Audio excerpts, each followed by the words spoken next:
Hey everybody, welcome back to Collective Conversations. I am Dustin, I'm Ralph. and this morning we're going to kind of do I guess a debriefing, you could call it, after the podcast from last week with Derek Lambert, which was incredible. It was a pretty powerful interview, 2 hours long, and it's pretty interesting that we got as many views as we did. We're almost at 900 views. It's crazy. Yeah, which I mean, maybe that's not a lot of views comparatively, but for us, it's a lot of views. We were wondering if we'd get 10 or 15 views. So I know if my mom listens, that'd be great. yeah. I mean, if we could get our wives or a buddy to watch it, we were going to be super excited. Interestingly, not only did a lot of you watch it, we actually got a lot of comments. We got comments, we got private messages from people. And so we're going to talk about a little bit about that today. We're also going to talk about some of the content in the video that stood out to us and that was mentioned to us, and just kind of see where it goes from there. Clearly, it's going to be super informal. That's just how we roll. So here we go. So, people that are talking to you, what kind of messages were you getting from our conversation with Derek? Um, well, I was told by a few Christians that messaged me that I was a heretic. What I was doing was not right by having that conversation with Derek, and that I was told by two people that I was demon possessed. I'll take care of that for you later. Yeah, thanks, man. We'll do a exorcism before you leave. And it really doesn't bother me. In the past, years back, that may have gotten to me. It doesn't anymore. I have a lot of empathy for people, so it doesn't. I don't know. It doesn't bug me like it used to. I mean, you remember that when it used to eat at me. Oh yeah. But it really doesn't anymore. I mean, why do you think these people were sending you those comments?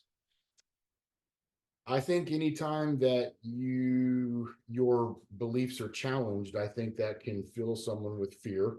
um, you know, I don't know, maybe possibly they genuinely thought they were doing the right thing by standing up for what they consider to be truth. That could have been it. I will tell you though that I always find it interesting, having studied the Bible as much as I did and being a Christian for as long as I was. You know, I read in the Bible that Christians are to season their language with salt. Ephesians talks about that. That was pretty salty calling it Yeah. It's a different colloquialism. And you know, the Bible also says in Isaiah to come, let us reason together. Peter says to be ready to give a defense or an apologia for the hope that lies within you. And I don't think that that is what it is talking about, is to send someone a message and call them a heretic or demon possessed. I think there's a much better approach, especially if you are trying to win someone over, or fulfill a great commission. In Matthew 28, if you're trying to, Paul says that the gospel is a pleasant aroma to some and the stench of death to others. And I think that has a lot to do with the way you present it. And so I think there's a much better way to go about doing that than to slide in someone's DMs and call them demon possessed. It's but I think that you're right. I think that when we are challenged, when our beliefs are challenged, sometimes we do go into a defensive mode. I did in the past. Yeah. I did. Well, and I mean, Derek's research and the information that he shared with us is, I think it makes a powerful statement about how we arrive at our beliefs and what we believe in. I really wish we could have explored that a little bit more. Me too. Well, we're going to do a part two. Yeah. well, we'll see how that goes. Yeah. I mean, because I think one of the things that you talked about in doing a part two was to discuss the idea of preterism a little bit more. Mhm. And the I think that some of these ideas they're difficult to get away from. I mean, they point out some truths that challenge our thinking. And so now we have to figure out well, what are we going to do with that information? My mom and my mother-in-law, both of them watched the podcast, which I really appreciate. It's really nice. Yeah. And for them, their comment to me was, well, that was kind of interesting, but I have a simple faith. Was there a response to me? And but I think that there's value to that as well. Yeah. Um, oh, that's such a hard topic. It is. I agree.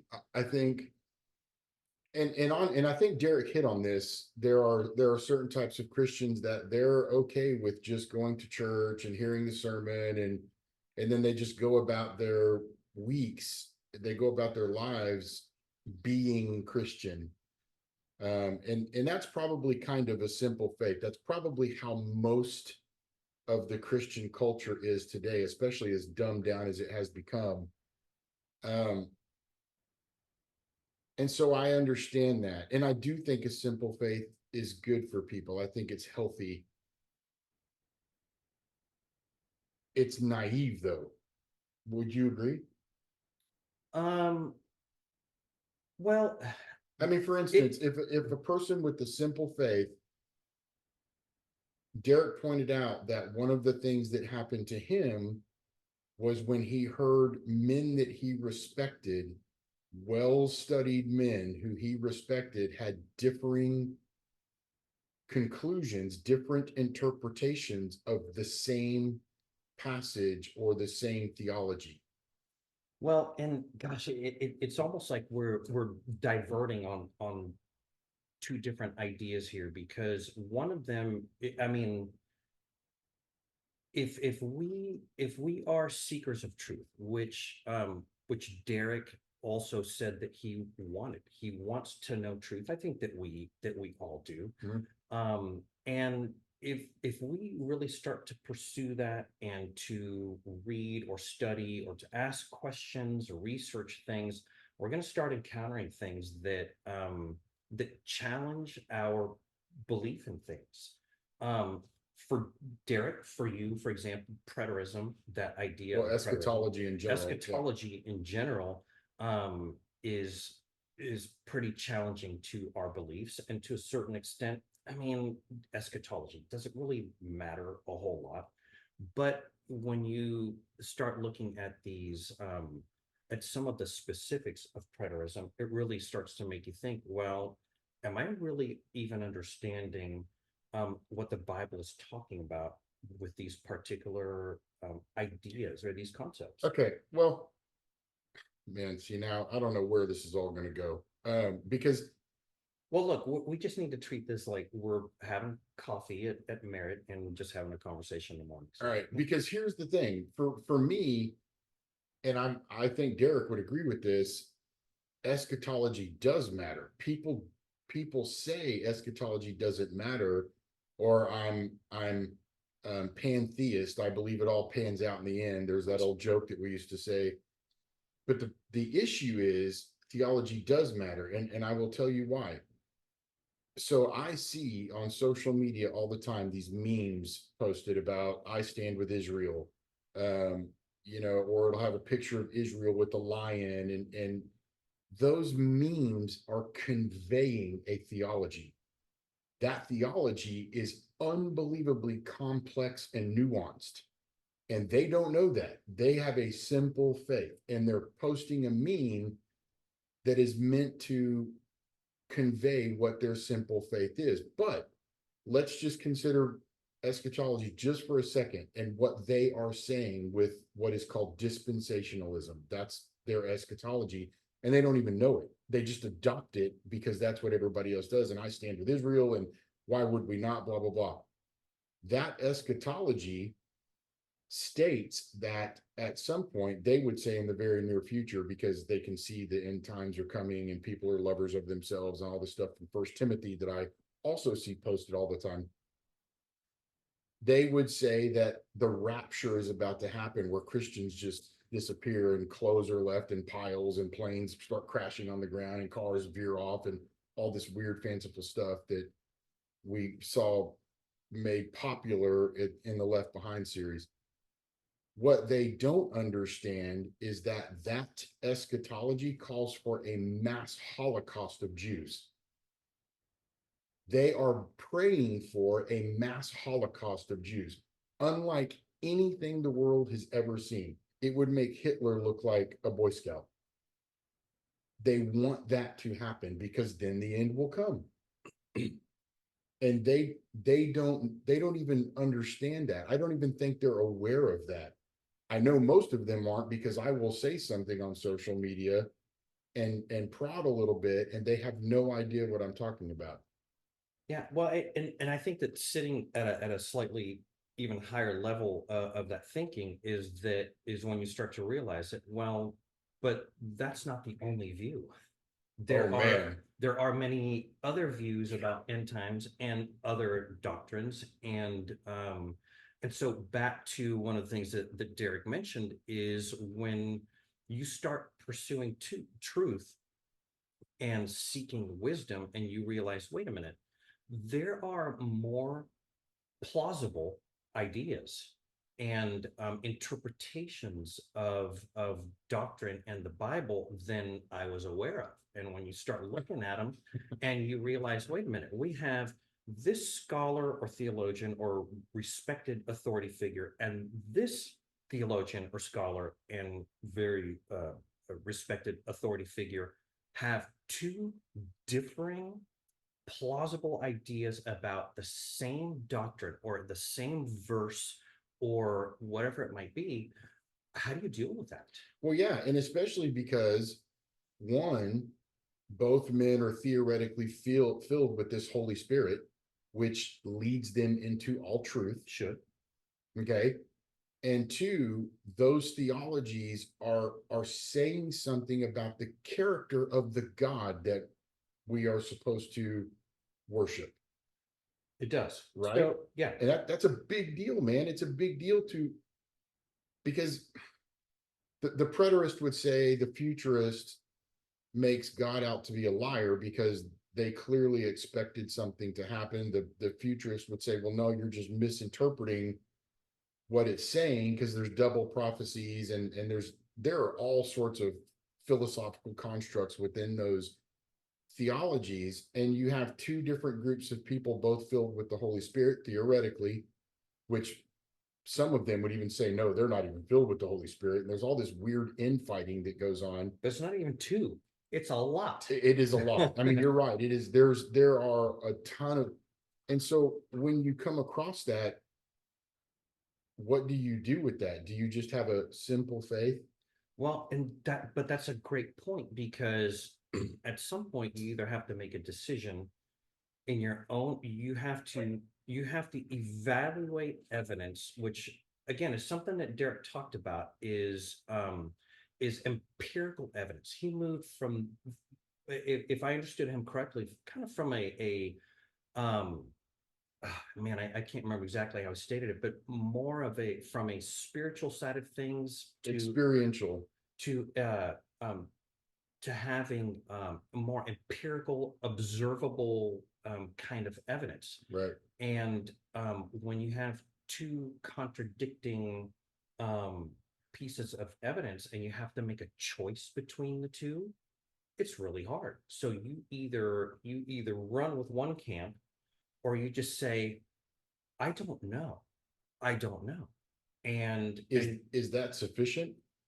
Well, but maybe it is, because there are a lot of people who find love and peace and inner strength and community in being a part of something, a group of people that have the same types of beliefs, and it allows them to live life and to get through life and develop relationships in a way that for them they find meaningful. So I don't necessarily have a problem with that.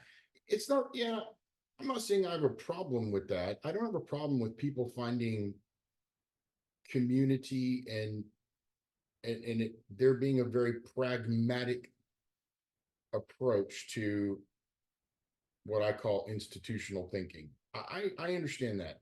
Anthropologically, I think that is powerful, it is meaningful, and it is beneficial. What I struggle with as a human being is, if that is going to be your approach, I find it to be irresponsible then to post things or to say things or to endorse things that you don't actually understand. And I find it to be interesting that those what you are naively or ignorantly, and I don't mean ignorantly in a pejorative manner, just literally ignorantly, you are condoning something that says something very, very, very important about the character of the God that you are saying everyone should bow their knee to, and you don't understand what that says about the character of that God. I mean, Does that make sense? it does. I think that I don't want us to be misinterpreted at all in what we're talking about here and what we're discussing, because I do believe that our beliefs about God or our spirituality is incredibly important. It goes well beyond just a sense of community, or whatever it might be. It it can, I think that it affects our lives in a whole manner. Man, You know what I'm saying? yes. I so what I if we kind of shift just a little bit, because Derek talked about having his background, his spiritual background as a Pentecostal, that he had numerous experiences that he would attribute to something spiritual, or that he would attribute to God. And I'd like to talk about how these experiences form our beliefs. Man, yeah, I mean, it's difficult to deny our individual personal experiences. it is. And it is very, very difficult to talk with people objectively when experience is involved. Because most times I have found experience trumps information, experience trumps fact, experience trumps objectivity. Keep going. I mean, this is a really interesting Well, topic. and for instance, way back in the day when I first became a Christian and I was introduced to the Pentecostal splinter of Christianity, I had friends who talked about prophesying and speaking in tongues and laying on hands and those kinds of things. And I never experienced that. And we had a friend, you and I both had a friend who said he spoke in tongues. And you and I both tried to evaluate that and understand it from a biblical perspective and from a experiential perspective, and neither of us saw the credibility. And I remember reading John MacArthur's book Charismatic Chaos, and he talks a great deal about experience as the final arbiter of truth in that camp of thinking versus biblical evidence. And and so I began having conversations with our friend and a lot of other people, because that's just how I've always been. I will just start asking questions and I will start exploring. And every single time I was told, when I forced them into an information predicament, well, all I know is what I experienced. And that ends the conversation. It kind of does. It does. So, I mean, let's talk about experience then a little bit more in our spiritual walk, because we do have, you know, these, like Derek talked about, these tangible, observable um facts, in a sense, um that are in some cases maybe irrefutable. I mean, I think all of us have encountered these things that make us think and make us question, yet at the end of the day, we have had experiences that tell us there's something there's something beyond this physical, tangible realm. I know it. Doesn't everybody? Yes. And oh man. Can I read something real quick? Yeah, yeah. Because really, I mean, here's the thing that I find interesting is that, so um Derek talks about, again, evidence, and which I think is important. We can't ignore that stuff. Yet, Keep going. you know, his podcast and the book he wrote really talks a lot about the research that he's done on mythology and historical evidence, which I find fascinating. I think that Christians in general don't really know enough Christian history and church history than we should. But at the same time, though, I think that we find whatever we're looking for.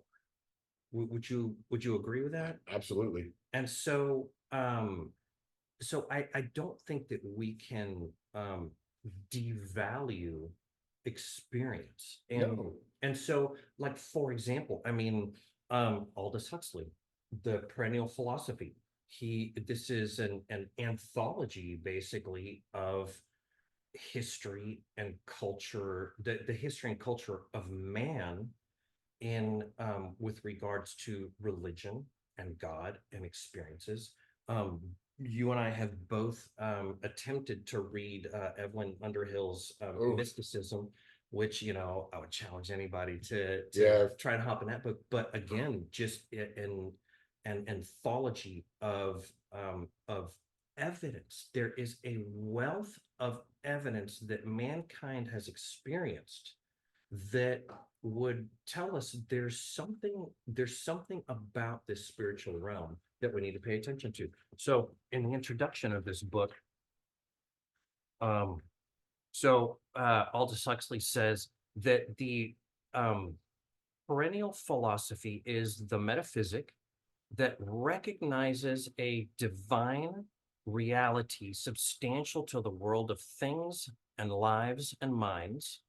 It's also the psychology that finds in the soul something similar to, or even identical with, divine reality.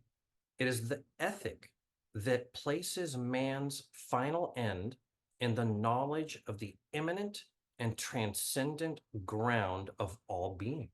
And he goes on in this book really just to show that all peoples have a common ground and understanding through experience that there's a God, that there's something spiritual, that there is this thing called a soul, and it's almost a constant journey. I mean, even here, we still don't have all the truth. We don't know, but I think what Aldous Huxley and other um, spiritual writers are telling us is that there is something and it's worth pursuing. Yeah. Um, so here's what's interesting though, because if experience is going to trump everything, and people won't say that, but that's ultimately what happens, then if experience is the litmus test, in other words, I felt the truth of that, therefore it must be true, then how can anyone of a differing faith-based system say that the opposing faith-based system is not accurate? That's a good question. Because a Christian experiences the Holy Spirit. I had an experience in 1995 at the church here in San Antonio when I got saved. I had an experience. I did. I remember it to this day. I had multiple experiences after that. The Buddhist would say the exact same thing. I had an experience and it has proved to me the validity of the foundation of Buddhism. A Hinduist would say the exact same thing. A Mormon would say they felt the burning in their bosom. But this happens amongst Christians. Right? So then how much value or what value should we place on experience versus what we deem to Well, be fact? when it comes to truth, that's a tough question because some people would say truth is truth no matter what. And I used to be one of those people where, there is an absolute truth. There's no way out of that. And man, that whole thing can become very confusing because I agree that ultimately there is some form of origin or truth source. Beyond that, practically speaking, in everyday life experience, one Christian's life does not look the same as another Christian's life, as another Christian's life, as another Christian's life, because their truth within the umbrella of that thinking differs.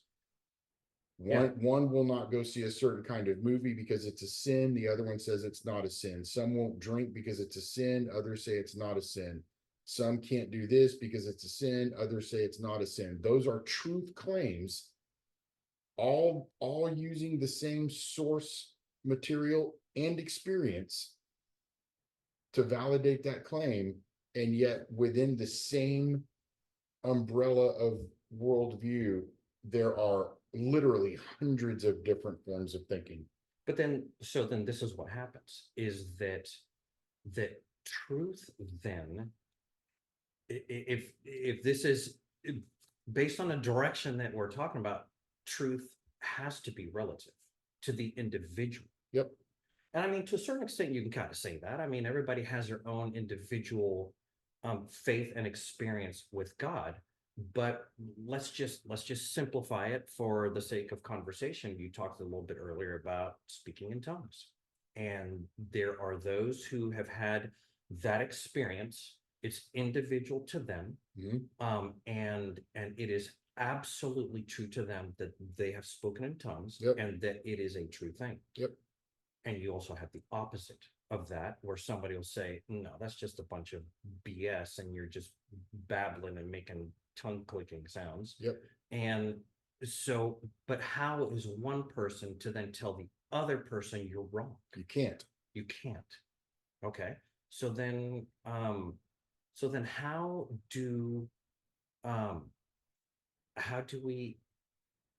do we take experience then and turn that into a belief?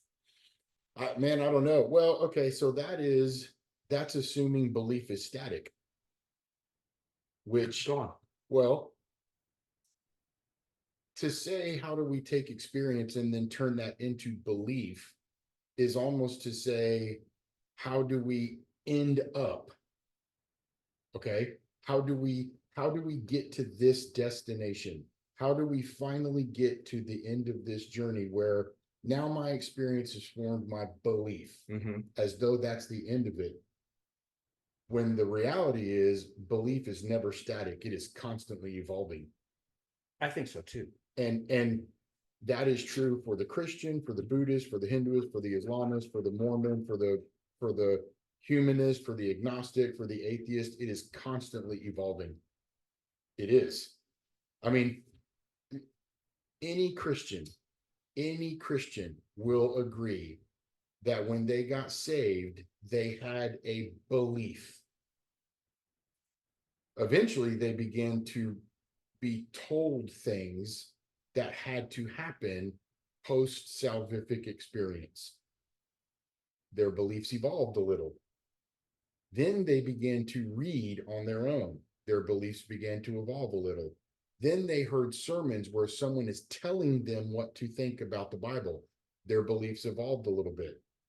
They went from a universal kind of thinking to a more free will kind of thinking to a compatibilistic kind of thinking. Some move over into Calvinistic thinking, some into hard determinism. Beliefs within that thinking, they constantly evolve. So belief is not static, and that goes for anybody. Well, I mean, so then is this just a fine tuning, or is it a realization that, oh, I was wrong, this is right? Okay, so if I am a preacher and I stand up and I preach something from the Bible as truth, and I am preaching to 50, 100, 200 people, whatever, 5,000 people, 20,000 people in some of these churches, I stand up and I am proclaiming something as truth from the source of all truth. Okay. And a year later, my beliefs evolve as I mature. I move from the milk to the meat. And I begin to grow in my theology and doctrine. And I go, oh, I have more wisdom now on that. And now I begin to preach something different than what I originally preached. Is what I originally preached a lie? I'd be interested in hearing from our I viewers. would too. Was I being deceptive, whether intentionally or unintentionally? Am I held accountable to preaching that untruth? What impact did I have on those 50, 100, 5,000, 20,000 people by teaching an untruth? Because my beliefs evolve or mature over time. Maybe having a simple faith is just better. Man, in some ways it is. In some ways it is. And I don't discount experience, because can I talk about what happened with LaRue? Yeah, I was gonna ask you the same thing. So my current position, just so, because I'll tell everybody, I don't care. My current position is a form of agnostic atheism. Mine is not, but that's okay. I don't know. I am a Gnostic. I have a lack of knowledge about the source of all things, because I don't think anyone knows. But would you say you are a seeker of truth? Oh man, without ceasing, yes. I am atheistic when it comes to the Christian idea of a God. I reject that God completely. I am not an atheist in terms of Derek's form of atheism and others, where I reject any premise of a God. That is not where I am, but I do reject the Christian idea of a God. I think it's horrific, but I don't want to get into that. But I will tell you, as I study and evaluate information through the lens of experience and bias, there's no way not to do that. There is a lady that we're actually going to have on, I think in a month or so, named LaRue Epler. And she is a therapist or counselor. She would call herself something different. She just loves people. And she is a phenomenal woman. And I have had experiences talking with her that I do not know how to explain. And I will tell you one of them. Just this last week, I struggle with despondency powerfully. My entire life, I've struggled with depression and despondency, and I will climb this ladder from my heart to my head. And when I get into this space too much, it is not a good thing in any way, shape, or form. Um, I call it the toilet bowl. It's like a toilet bowl being flushed, and I'm the little turd clinging to the side of the toilet, trying not to swirl down into the sewer of my thoughts. Because for some reason, when I get into that space of thinking, it is there's nothing positive about it. It just I get into what I call the non-existent wreckage of my future. That's what I do. It's just dismal. The sewer of my thoughts. Yeah. I gotta remember that. Okay. And so for about a year and a half, I used to talk with LaRue, and she helped me through a lot of stuff early on in sobriety and just my own thinking. So anyway, I called her last week and I said, LaRue, can we meet? I need to talk to you. I'm kind of struggling. She said, absolutely. So we talked on, I think it was Wednesday. Um, and my exact words to my wife were, I have got to break the patterns of my thinking. I've got to break the habits and patterns of my thinking. This was a conversation you had with your wife last weekend Yes. before you met with Yeah, before I met with LaRue. And then I was having lots of headaches. I felt very fatigued just because of the emotional and mental draining of all of it. And so I got on with LaRue, and she says the same thing every single time that we get on. What, honey, what's going on? She's just so sweet. And so sometimes I'll tell her I'm struggling with this or whatever. But I told her, I said, I don't want to tell you anything. I just want you to tell me what you are sensing. And she said, okay. And so she'll ask, do I have permission to talk to your soul? Don't judge that like I did when I very first got on the phone call with her years ago. And I said, yes, you can. And so she shuts her eyes and she thinks for a minute, or what she calls praise. And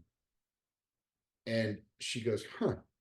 And she looks over into this. I can't see what she's looking at, but she's got books and she's got all these things. And she looks over and she pulls one out and she's flipping through. She goes, well, I'm going to send you an image because we're supposed to neutralize something. And I said, okay. So she takes a picture of it and she texted it to me. I forwarded it to Roth just so he could see that I'm not full of you know what. Oh, that's cool. Yeah. So I forwarded it over to Roth. No joke. It was breaking patterns of thinking, wasn't it? She said, we are to neutralize patterns of thinking that you have. Does that resonate with you? Yes, it sure does. And then about 5 minutes later, she's doing this and she said, Destin, are you having headaches? And I said, yes, I am. And she goes, I can feel the headache. Look, you can chalk that up however you want to chalk that up. You can rationalize it. You can use deductive thinking. I understand that, and I do, but I could give you 5 to 10 stories off the top of my head, just like that, of experiences I've had with her in that way that are really problematic for me to. I've heard them. They're crazy. I mean, I don't know how to explain that kind of stuff. And so come give me a hug. And so I believe there's something to that. I do.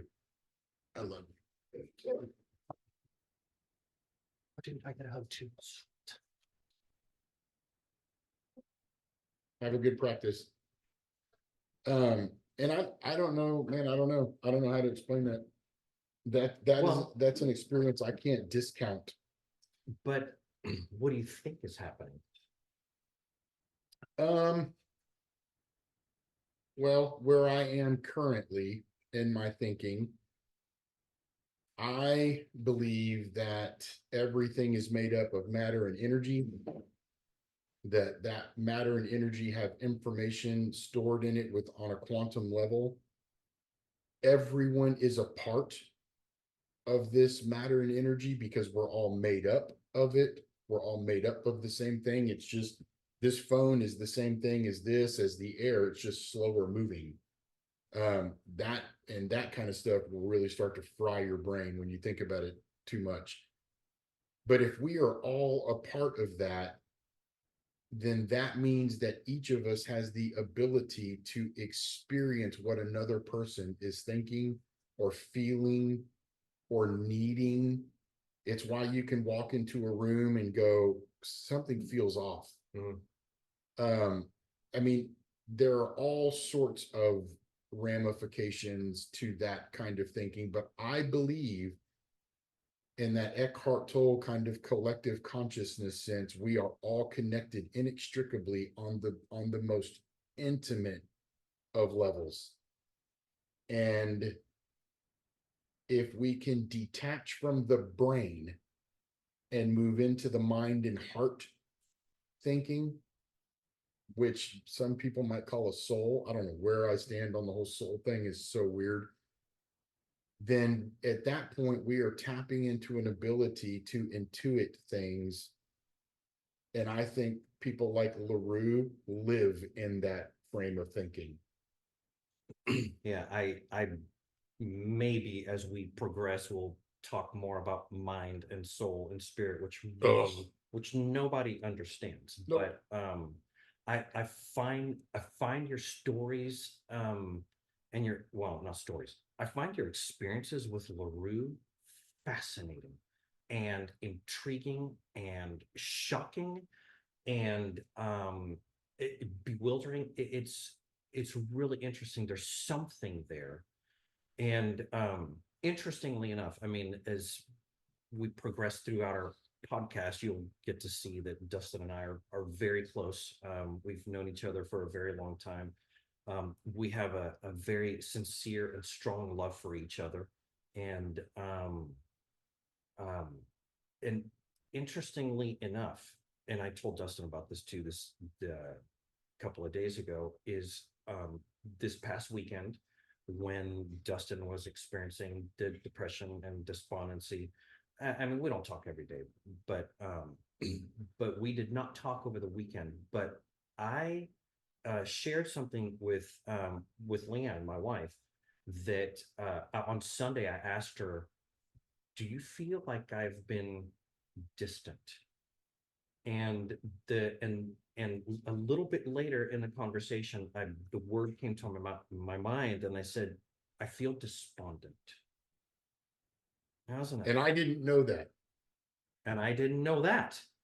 But you have to wonder sometimes that do we have such an close and spiritually intimate relationship that we can experience each other in that way? And if we can, then the implications of that are outstanding. Man, I will tell you. But wait, let me interrupt real quick, Okay. because if you and I can have those kind of experiences, then the experiences that we can have with God must be and can be monumental. Yes. I think the implications of the possibility, I won't even say probability because I don't know and I don't want anybody to get butt hurt.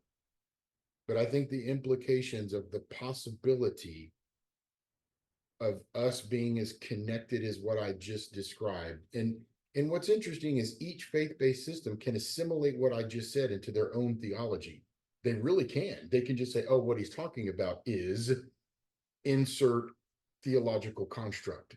And that's how they apply it. It's very weird.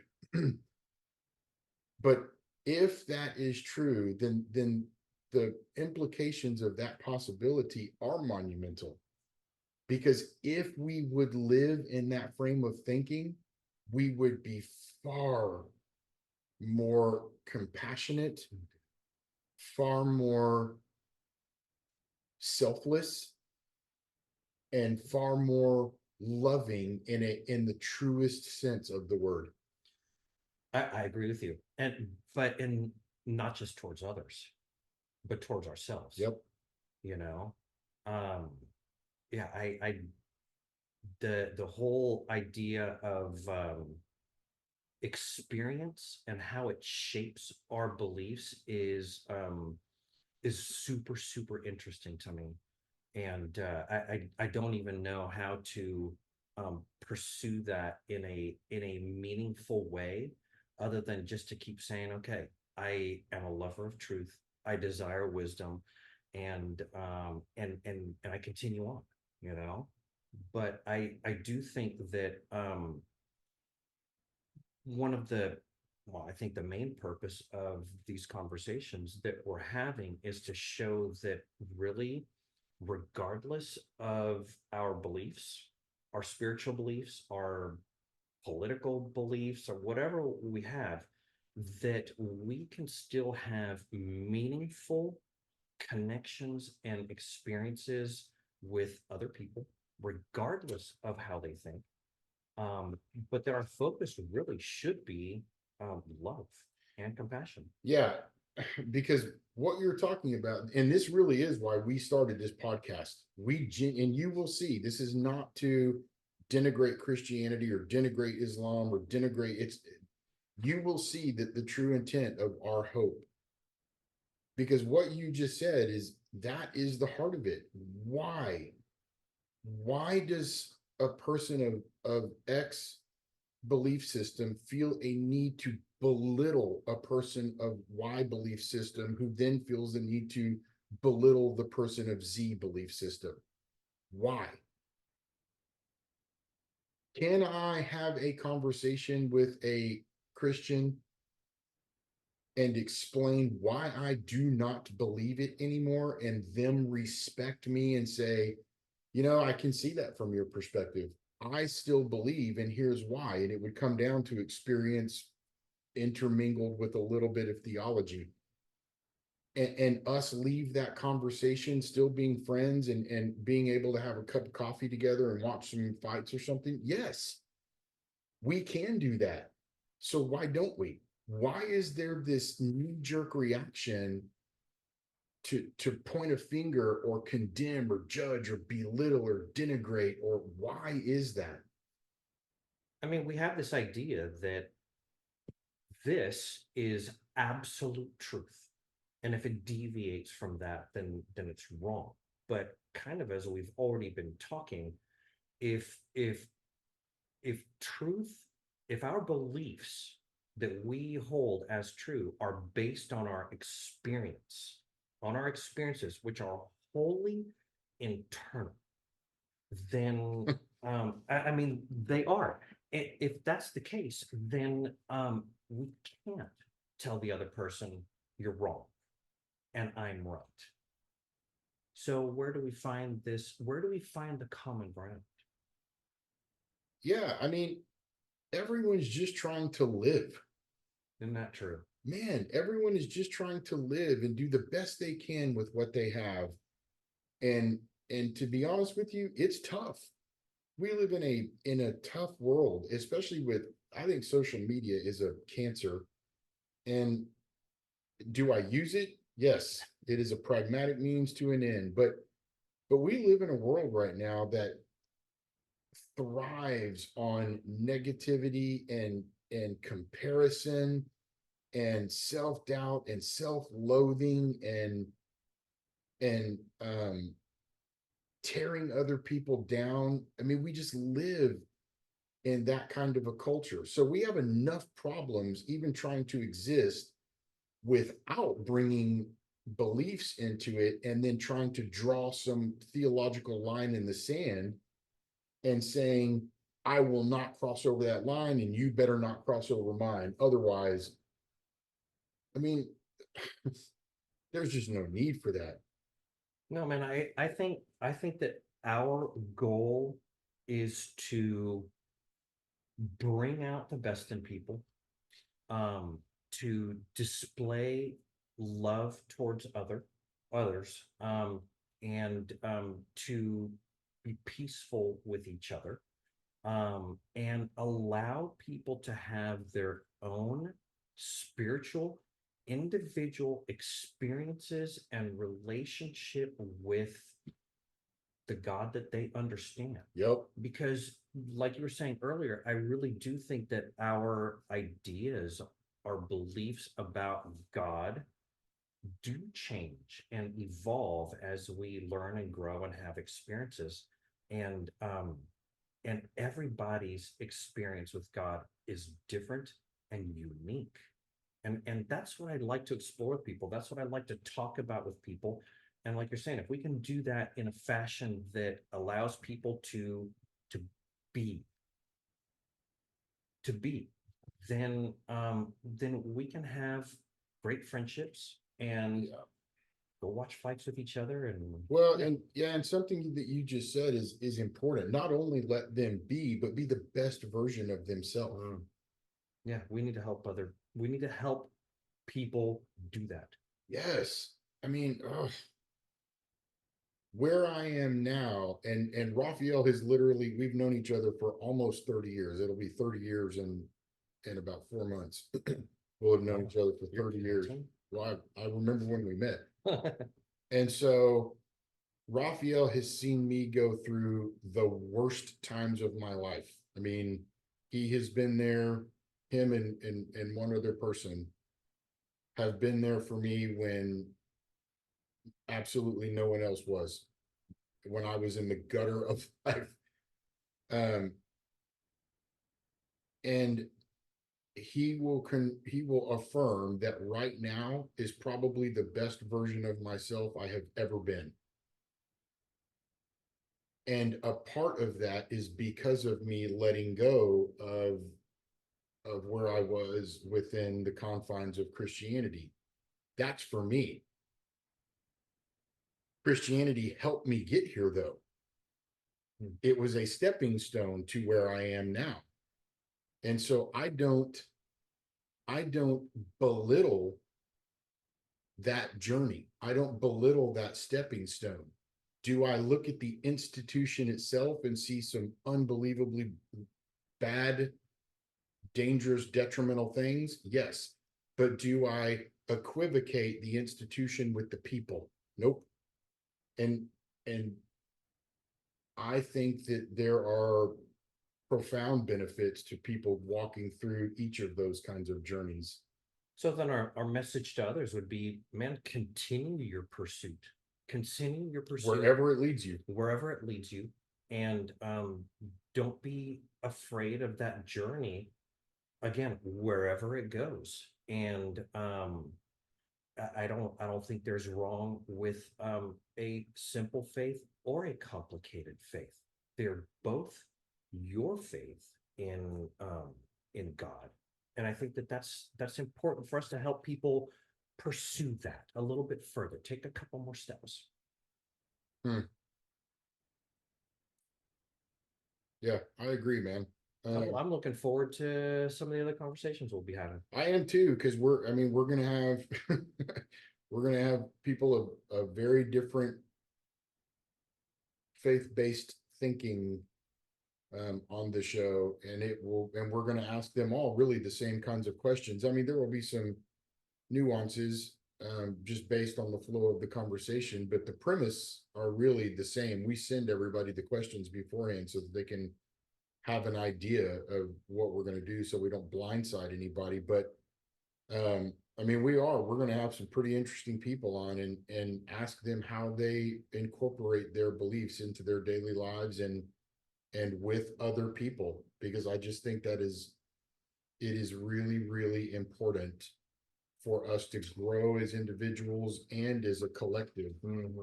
And to get along, to just understand and be sympathetic and empathetic towards Absolutely. each other. Yep. I'd be interested in y'all's comments.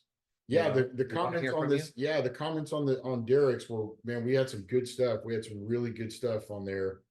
We really appreciate those comments. Yeah. It will normally be me responding to your comments because I'm online all day with my job. So me and Raphael will try and start distinguishing between the two of us with an R or a D or something. Yeah. So that y'all know who you're talking to, but keep those comments coming. And if you have ideas, if you have ideas for what you would like to see on the show, either a conversation between the two of us, or I interview Rolf and then he interviews me, or we interview somebody else, let us know, because I will start putting that out and making those things happen, so that we can have some interesting shows. Awesome. Cool. Thanks, guys. Thanks a lot. We will see y'all next time.